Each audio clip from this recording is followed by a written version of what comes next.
Welcome to Prosperity and the Mentors. Hello, my friend. My name is Terry Petrovick, and for the past 25 years, I've been teaching, coaching, and training people how to be an entrepreneur, mostly in the home-based business profession, so that they can accomplish one goal, and that is to create a better quality of life.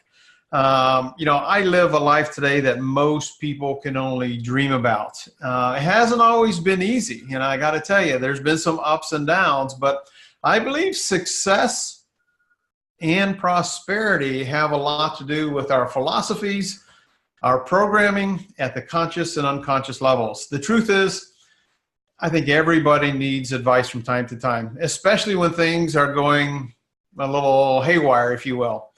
So a question I have for you is, why is it that you know people that are wildly successful, highly prosperous, and you or some other people that you know are struggling? They really can't catch the dream that you've been chasing. Well, in this series, Prosperity and the Mentors, you're going to be learning from some of the best mentors on the planet. People who have created an amazing prosperity and abundant lifestyle, and you might be shocked on how they got started in this journey, and everybody has their own habits. My intention here is for you to learn their habits, their tools, their philosophies that they used during the challenging times, but also how they stayed on track to create a life of prosperity and abundance and fulfillment. My guest today, I'm so excited for you, is somebody who is a thought-provoking critical thinker. Some people call him controversial, and he might just push some of your buttons as he shares his information. But if you stay with him, he might just change your whole approach to business and life that you never could have expected. He's the author of 11 books, translated into 25 different languages, including 2 New York Times bestsellers, The Mad Genius, and my personal favorite, Risky is the New Safe. He's spoken to well over 2 million people across the globe. He's a member of the Speakers Hall of Fame. And if he's not writing books or making a difference in people's lives, you might just find him on the baseball diamond, third base. My guest today is Mr. Randy Gage. Randy, thanks for being here, man. Hey, Terry, great to be with you. I am so excited. You have been on this journey of prosperity for a long time. So share with our viewers your story and maybe what prosperity meant for you 20 plus years ago and what it means for you now. Well, 20 plus years ago, I was actually getting it together. So prosperity probably meant similar to what it does today. Now, 40 some years ago or 30 years ago, that would not be the case. Of course, I grew up a middle child of a single mother who raised her kids knocking on doors, selling Avon. And of course, the mantra there was, hey, go to school, get an education, and get a job at a big company. Security. And if you could get a job at the Janesville plant for General Motors, wow, that would be, really making it. And that was my view then. Now my view has obviously changed a great deal. I spent the first 30 some years of my life being broke, and I've spent the almost second 30 years of my life being wealthy. So big difference. And the difference, of course, was my consciousness, how I viewed things, how I viewed myself, and then how I approached the world. So do you have any morning rituals or evening rituals that you do day in and day out? And if so, would you mind sharing a couple of those? I'm the most ritualized person you ever met. I have a ritual for everything. I have a morning ritual. I wake up and the first thing I do is cardio. I do elliptical, or I do treadmill, or I do stationary bike, or depending where I'm at in the world, I might do outside jogging. But I do 30 minutes of cardiovascular exercise. And then I do my self-development.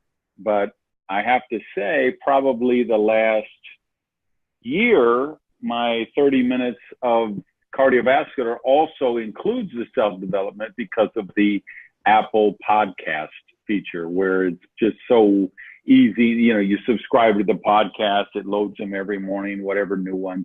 And so I'm usually listening to a podcast on the treadmill now. So I'm getting self-development there, but then I will come back and read because I'm a reader. So I like to brew up my herbal tea. I mix up my shake, my protein shake with all my vitamins and minerals and stuff for the day. I will drink the shake and my tea while I do my self-development. Then I'll come into my office, check what emails came in overnight, what SMS, WhatsApp, is there something, because I do business around the world. So I need to know, did something happen in Australia or Russia or somewhere that I need to deal with? And I'll just put out any fire if I need to, but I really just want to check if there's something for that. Then I want to write, because that's obviously, I'm a writer. That's a big part. I do a blog every day. I write books. So I like the morning for writing, and I'll do about an hour, hour and a half of that. And then my protein shake and everything is taking effect, and I will go back to the gym, and that's when I'll do resistance training.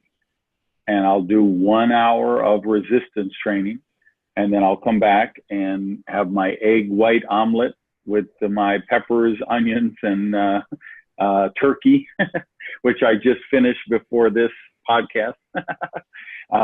And that's kind of my routine every morning. Then at night, I'm just always going to shut down a couple hours before bed. I want to be unplugged from work.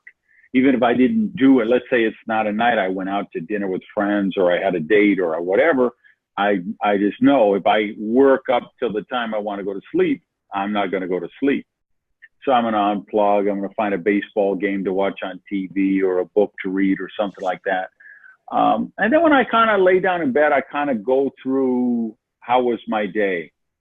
What did I do that got me closer to my goals and dreams?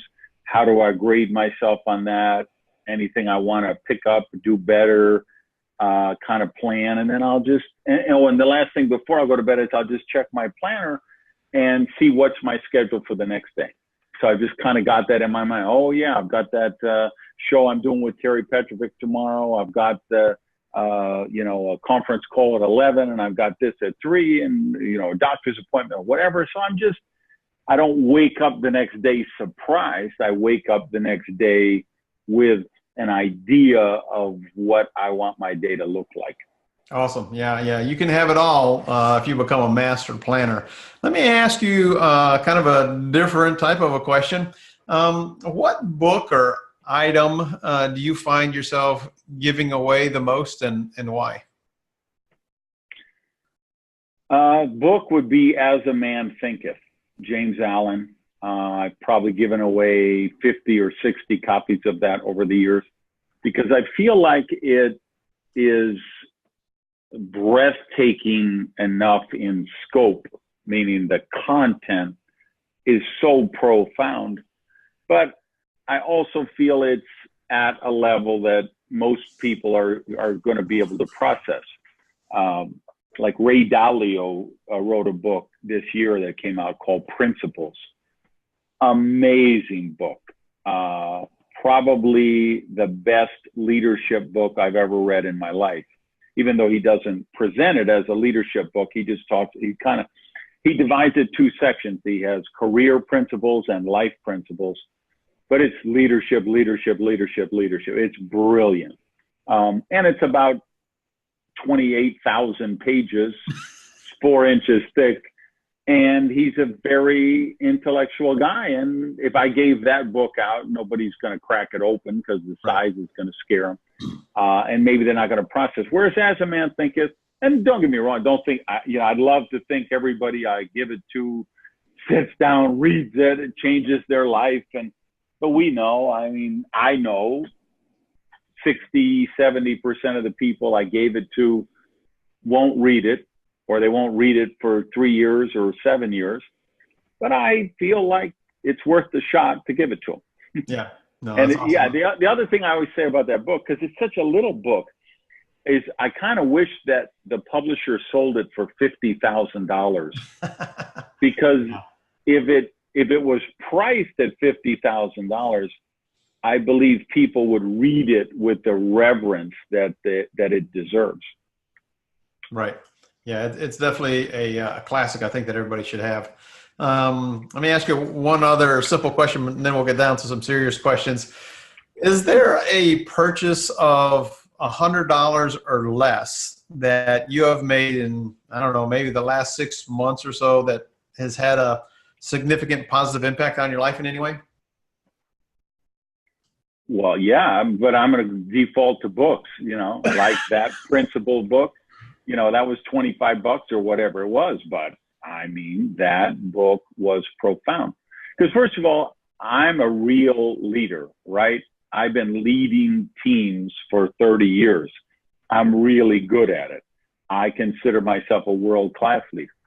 So I hate reading leadership books because they're so bad. There's just so much garbage in the space. I read it and I'm like, really? This is the best you can do? Are there book report books? I got it's actually a friend of mine wrote a leadership book, and he gave it to me, and he's so proud and he wants my feedback. And it's like, I read the book and I say, there's not an original thought in this book. He'll say, Marcus Aurelius said on leadership that I like, and like Jack Welch always says, and I think Lee Iacocca was right when he said this. And I mean, it's an entire book of quotes of other people and essays from other people about leadership, that it's a book report. It's not, I have no idea what this author knows and believes about leadership. Right. Where the Dalio book, I was like, wait, time out. This guy is on time. This guy knows what's going on. So stuff like that. I mean, because I'm a reader, I think that's the stuff that impacts me the most. And because my books are on the other side of this laptop, but I mean, I get 8 to 10 books a week, which I can't keep up reading. I always have some going to the future pile. But that to me, those are the investments that impact me the most. Cool. Bread for the head, as Jim Rohn says, right? Has shifted a little bit more to business success and financial stuff. Has there been a time recently when you personally struggled with prosperity or abundant thinking? Are you always on? I don't know. I almost don't know how to answer that. Because like most people, I think I'm my toughest boss, my toughest critic. Yeah. And anytime I catch myself that I'm not abundant prosperity consciousness in every way. Like last week, I was playing in the World Series with my softball team, and I went out and all of the fields got moved to one field on championship day. It had been raining, and so they put them all. So I go there, and the cars are lined up from, 2 miles out of the park all along the roads because there's no. So I'm thinking, there's no parking. There's never going to be a parking space in the lot, because all the fields, everybody's moving here. And I catch myself, and I'm mad at myself, like, why am I thinking that? I always manifest a parking space everywhere I go. And I'm sure as soon as I come into this lot, somebody's going to be pulling out and I'm going to find one to pull in.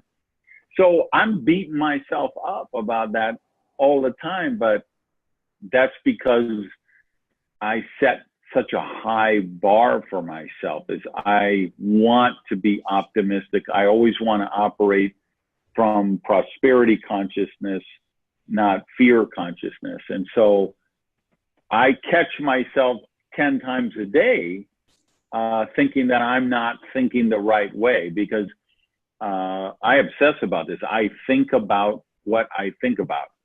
Like when I'm laying in bed at night and doing that kind of review of the day, that's what I'm doing. And I'm thinking about what I think about. And Obviously, I've manifested some really great results. I feel like I'm in the best health. I'm going to be 60 on my next birthday. I think I'm healthier now than I was at 30 or even 20. I've I've become wealthy. I've got great relationships. Creatively and professionally, I've been very successful.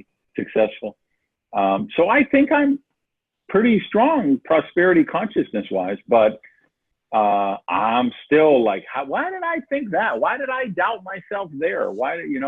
So like I say, I don't even know how to answer that in the context that everybody's going to be able to process. Well, I think we all have our own journey. We all go through our own processing. And even though you are at such a high level of prosperity consciousness, to see that you deal with some of the same stuff that everybody else deals with, I think is a significant thing. For our viewers here, it's okay if you go through that as long as you catch yourself and don't go down to the victim route. Let me ask this question. In the past, how has failure or maybe a mistake that you've made later set you up for success? That's my whole life. I mean, why can I write these books and they become bestsellers? Why can my podcast take off? Why do so many people read my blog? Because I'm just sharing the lessons I learned in my life. And I've never put myself out as some supernatural power or some brilliant guru or maestro. I've always said, hey, I'll just share with you what's working in my life and what's not working in my life. And I learned, that's why I write my blog. That's why I do my podcast. I do that for me. I share it with everyone else. I put it out to the world, but I'm really writing that stuff for myself to just remind myself who I am, what I'm doing, why I'm doing it. And I'm a very competitive guy. Every failure I look in, hey, this was a stepping stone. So it means I need to change my approach, modify my behavior, learn a new skill, gain more wisdom, and I'll analyze that. Okay, here's what I wanted to do. Here's where it ended up. I fell short of my mark. What do I have to change about me to get the best result the next time? And that's my process for life.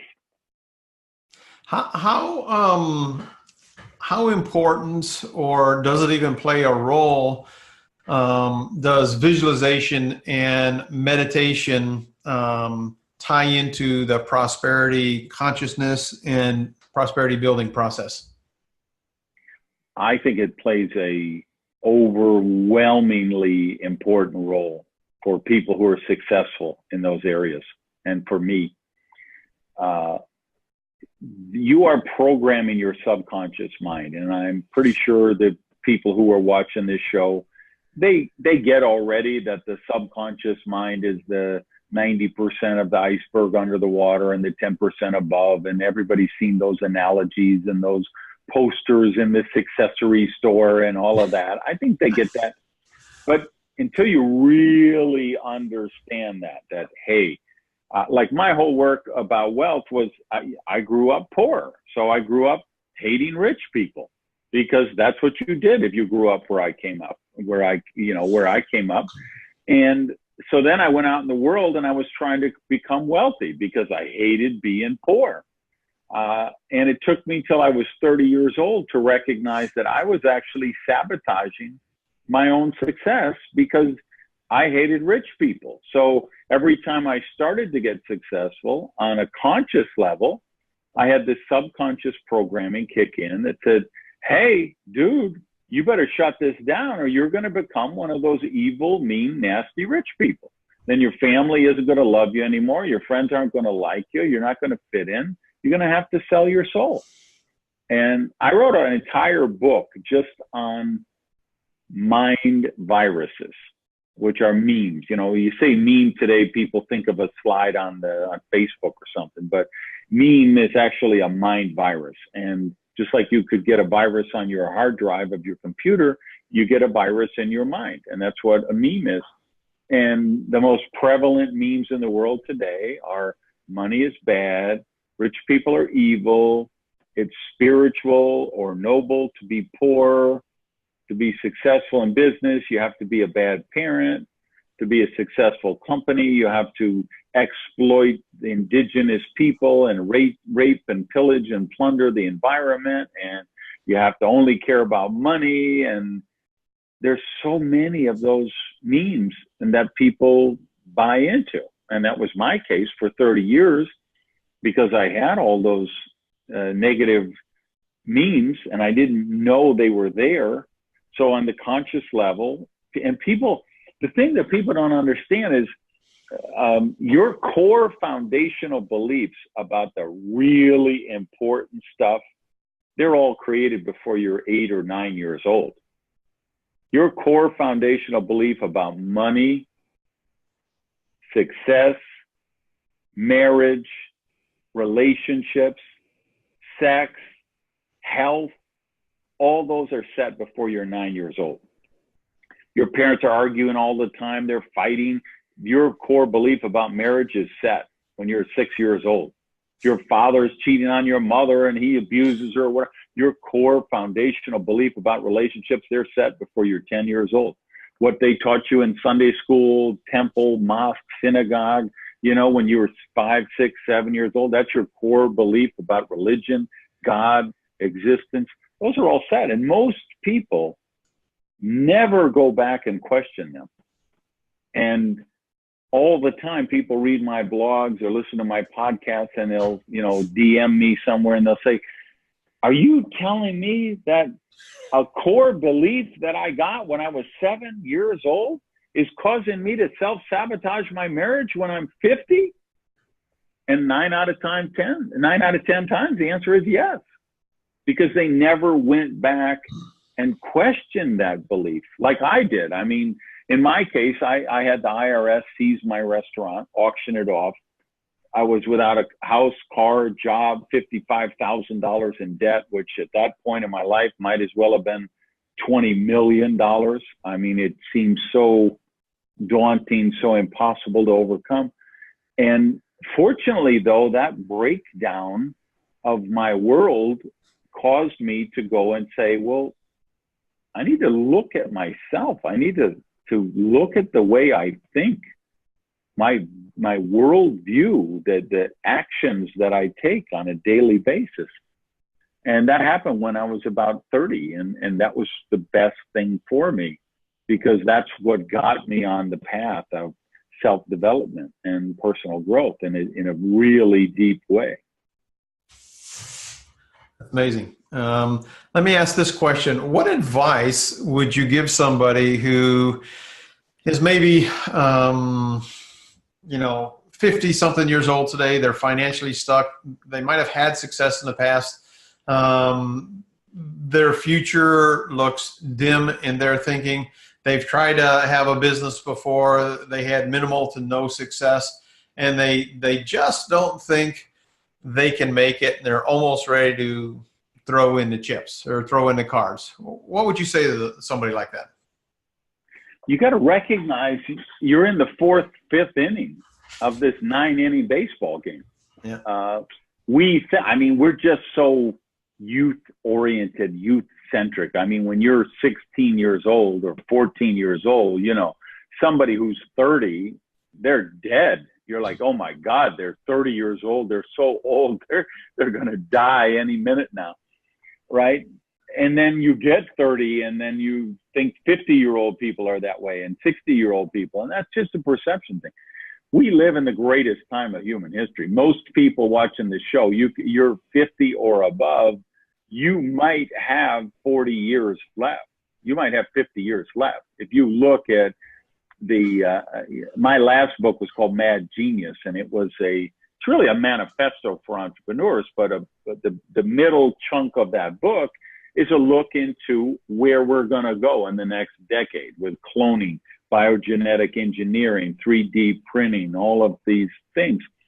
And they're changing the reality of everything. And, the people who may live forever might have already been born on this planet. meaning somebody who will be able to download their consciousness into a hard drive or download their consciousness from one body to the next body, they might have already been born yet, meaning they were born in 25 or 28 or 2008 or 2015.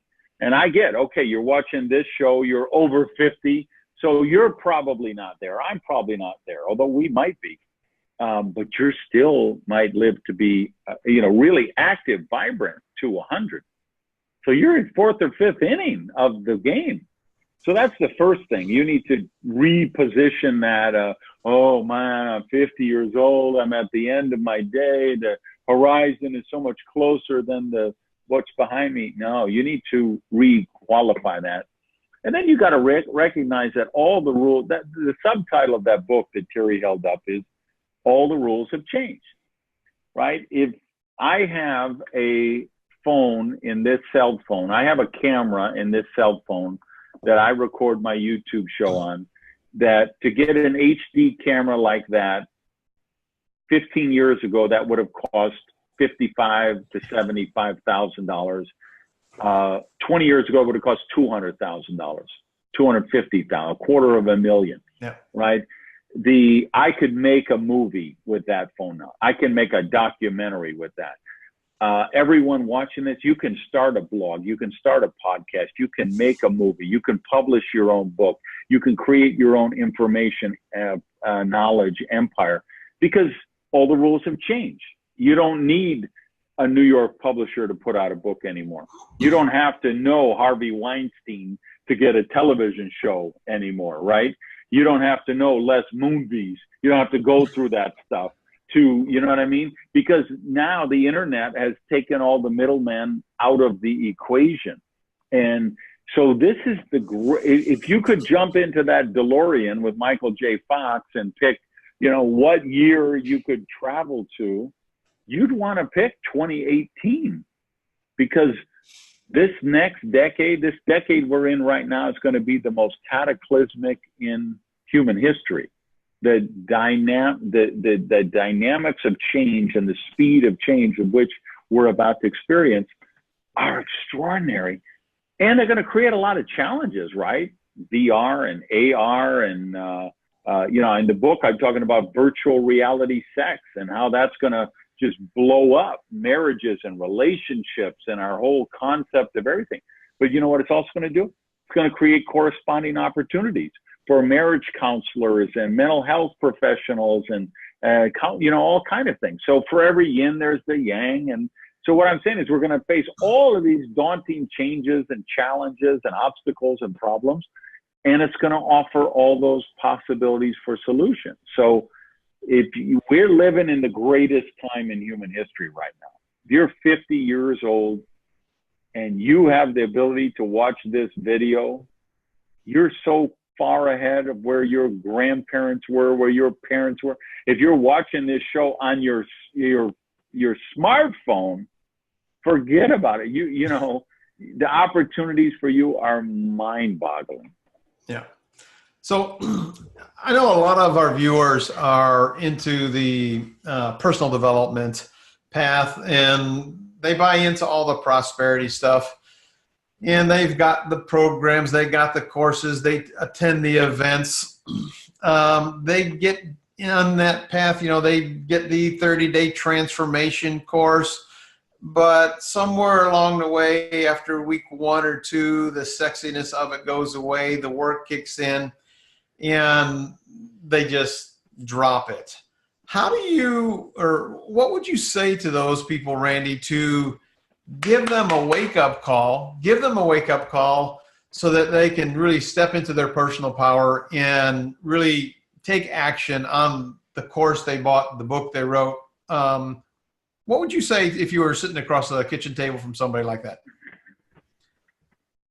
Sorry, Bubba. I don't feel sorry for you. Get off your butt and go after it.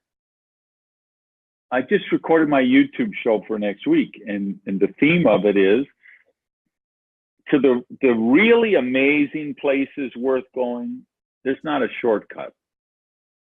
Okay, if you want to climb Mount Everest, There's no hack for that. You got to start at the bottom and you got to go to the summit.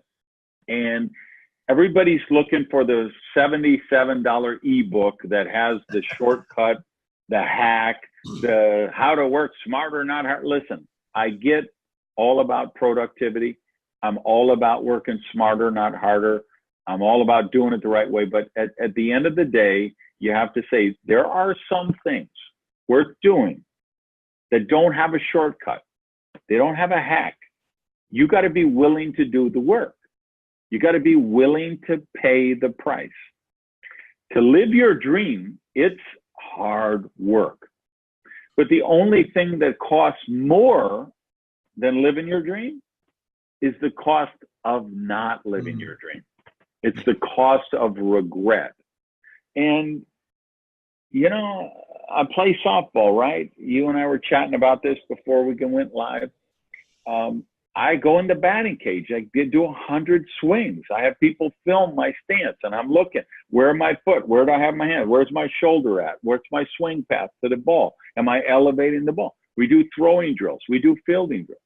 You know, how did I write bestsellers? I learned, I studied how to be a writer. How did I become a Hall of Fame speaker? I worked on my craft. I did the work. I did those rubber chicken circuit speeches with 11 people in the room.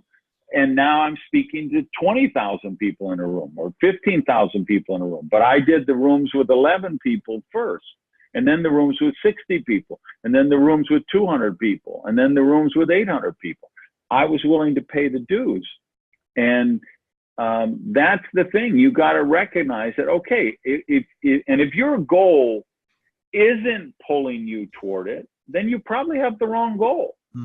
Because I love Mondays, right? Because I always shut down on the weekend. I work Saturday morning is my last real writing block. I like to write from like 9 a.m. to 1 or 2 p.m. on Saturday, and that's it. Computer goes off, phone goes off. I go to the batting cage. I go to lunch, the car wash, dinner, movies, dates, friends, whatever. Sundays, my curl up, read a book. I watch the State of the Union and the opinion shows on the Sunday morning television because I'm a political junkie and I like that stuff. Then Sunday night is Sunday night baseball, and you know what I mean? And then Monday morning, 5 a.m., 5:30 a.m., whenever I wake up, I throw the sheets off the bed and I'm eager to jump into my week because I've been unplugged for a day and a half and I'm excited to get back to building my dream. And if you're not excited to get back to building your dream, I think you probably have the wrong dream. And it'd be worth some time to little reflection to say, okay, what would get me so excited that I would jump out of bed on Monday morning? That's the dream you should be building. Awesome. So let me ask you this question. Let's say you had the ability to send a message to everybody on the planet on their cell phone. What would that message be? Live today. I mean, everybody's like, well, when I get $1 million, I'll be happy. When this happens, then I could do it. Maybe when I'm 50, I'll try and open up that pet store that I always dreamed about. Maybe when I'm 40, I'll do that. Maybe if I could get a new job. No, man, maybe because I'm getting closer to that horizon than I used to be. But let me tell you, the funerals that I have been to, and I mean, my brother-in-law was like 35, brain tumor. Grandfather with a brain tumor. My grandfather, I don't have any of those. None of those relatives are left. I've got my mother, my sister, my brother. That's about it. My family's, very, because I started with half a family because I never met my father anyway, right? So, and I just look at how many are gone and how many are left. And then I think of the friends I've buried and people who are my age. Prince was my age. He's gone. Michael Jackson was my age. He's gone. Stevie Ray Vaughan is gone. You know what I mean? You just have to live today, because again, we live at a time where you could live to be 110, but you could be gone tomorrow. So you better not wait till tomorrow to live. You better live today. Great advice. I guess a couple more questions, then I'll let you go because I know you're super busy. Is there an unusual habit or thing that you love to do? You know, the thing that surprises people is that I do my own laundry. And I find doing laundry very relaxing. And my whole thing is, you know, I get Uber Eats delivered 10, 15 times a week. You do not want to pay my Uber Eats bill, right? I have someone who cleans my house. I have someone who takes care of my cars. I don't do anything that's not rainmaker activity, right? I've found the things that I'm good at. Like, give you an example, my assistant, Lornette, she's worked for me for, I don't know, 28, 29 years, something like that. We kind of have a death pact that she's going to work for me till one of us dies. And so I'm got a place here in San Diego. That's where I'm doing this show from. So after I moved here, I send her an email one day, so she'll send me a care package once a week or so with whatever my mail, you know, whatever's come in that I need to have. So I put in the email one day, on my next package, be sure and send me a book of stamps, because I have some, you know, I'll send cards or notes out or whatever. So she writes back, you know, haven't you lived in San Diego long enough that you found out where the post office is? And I wrote her back, honey, I think you misunderstood the nature of this role here. Your job is to do things that I don't want to do so that I can do the rainmaker things, so I can pay you this very handsome salary. Because I pay her a salary. She's a personal assistant, right? She makes more than a lot of CEOs make, right? Because she's been with me for 3 decades. And every year, you know, you give a raise and they start to add up after 30 years, right? So she makes a lot of money. I mean, if I was to start over today, right, I could hire a VA, you know, a digital VA, a virtual assistant for a 5th or a 10th of what I pay her, right? But I'm happy to have her because she does a wonderful job. But I don't want to be going to the post office. I want to do rainmaker activities, right? But at some point, I just learned when I sent my uniform, my softball uniform, to the laundry, they didn't get that clay dirt stains out, that, you know, that orange dirt that's on the ball field. And then after like 3 weeks, I'd have to throw away the uniform and get a new one because, you know, it was so dirty. So I just started doing my own uniforms, and then I don't know, I find laundry relaxing. And so people are always like, you do your own laundry? But yeah, that's my weird habit. I love it. Just 2 more questions for you. Do you have a mantra that you repeat to yourself often during the day? My latest, the one that I use a lot is money is attracted to me like a magnet. Money is attracted to me like a magnet. Well, I think that's true, and you are Mr. Prosperity. So I have got lots of your materials here, the Midas Mentality book. I've got the whole series of prosperity books from you. How can people connect with you? And if somebody is, you know, been on that journey, they've been a little stuck, they decided today after listening to you, Randy, that they really want to get on that path of prosperity. Do you have a resource? I know you've got a lot of them that you would recommend to somebody, and how can they get it? That 5-book prosperity series you just held up, very inexpensive. It's 5 little booklets, short face. See the purple one there? It's called Accept Your Abundance. Yeah. That's the first one. I always encourage people to read that first, because if you don't change that mindset and understand that you are worthy and that you do deserve prosperity, then you're going to self-sabotage everything. So that's a good place to start. And then I have a YouTube show, comes up every Monday, and now I'm doing a podcast, 3 a week. So, and then I put the YouTube show on the podcast. So if you guys who like to work out the treadmill and listen like I do, then get the podcast. So it's the Power Prosperity Podcast, and it's on iTunes and Simplecast and Google Play, and it's on like a dozen platforms. So whatever your podcast thing is, you can find it. Randy Gage, Power Prosperity Podcast. It's free, 3 times a week. The YouTube show, it's free. YouTube.com/Randy Gage. So give yourself some positive program, because that book I mentioned earlier, I mean, the thesis that I showed people in the book is that you're being programmed 24 hours a day, 7 days a week, whether you want to or not. You just are. Organized religion, government, and what I call the data sphere. Social media, email, TV, radio, newspapers, magazines, blogs, podcasts, they're all programming you. And so and most of it is the negative programming. The money is bad, rich people are evil, dredge. So you got to counter program against that. So get on subscribe to my YouTube show and my podcast, and give yourself some positive programming to counteract all that negative programming you're going to get every week. That's awesome, man. I just want to say thank you so much for sharing some of your wisdom, some of your experiences, and your journey. You are the person that I think will challenge people to step up into their true power. And I know that you've spoke to millions of people, but I can guarantee you probably have had a ripple effect and have impacted tens of millions of people already. So thank you for being who you are. I love what you do, but I love who you are more.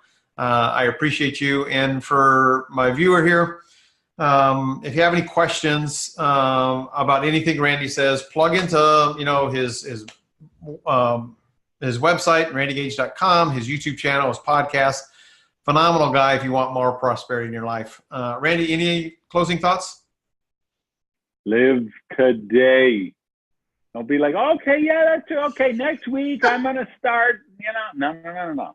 Live today. Accept your abundance, because you are worthy.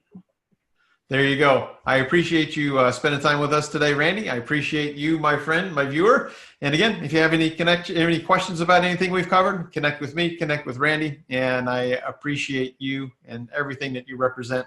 And I look forward to seeing you on your journey. Remember this as we close out.